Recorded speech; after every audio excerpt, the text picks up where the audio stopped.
واللي تعت مرتي هتوبي وايني وطيا سمحتي وكما مجاهد محمد كاهن أحمد ninkan horta wuxuu ka dhashay family talo markii waqtigu dheeraaday waa laga yaabaa in magacyo kale ay soo baxbaxaan marka wallahi maxamed kaahin taariikhdiisa ma soo koobi karay kaliya waa nin ilaahay hibo u siiyay inuu dadkoo dhan yaqaano doorintee lag ayuu ka soo qaatay halgankii dalkan loo soo maray marka waa raggii ugu horeeyay waaye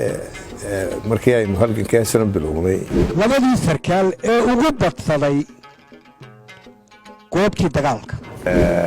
maxamed kaahin waa halgankii oo nool baan odhan karaa ninka isagoo gaashaanle sare ah oo xafiis iyo gaadhi leh oo guri dawladeed ku jira kaalin intee leeg ayuu ku lahaa dibudhiskii jamhuuriyadda somalilan wuxuu ka mid ahaa saraakiishii had iyo jeer arrimaha nabadda maxamed kaahin axmed 1991kii markii aynu goosannay waxaana isleeyahay runtii hadduusan maalintaa iman lahayn barigu taariikhdu iyadaa istagi taariikhdu iyadaa istari isagoo intaasoo sano u halgamayay inaanu maxaa uu mudan yahay mujaahid maxamed kaahin axmed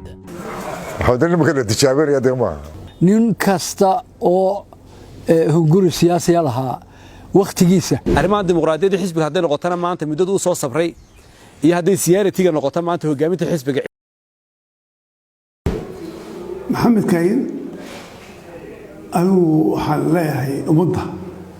waa next person madaxweynaha soo socda si lagu kalsoon yaho ku kadaaman ciido dhulka gaaf waree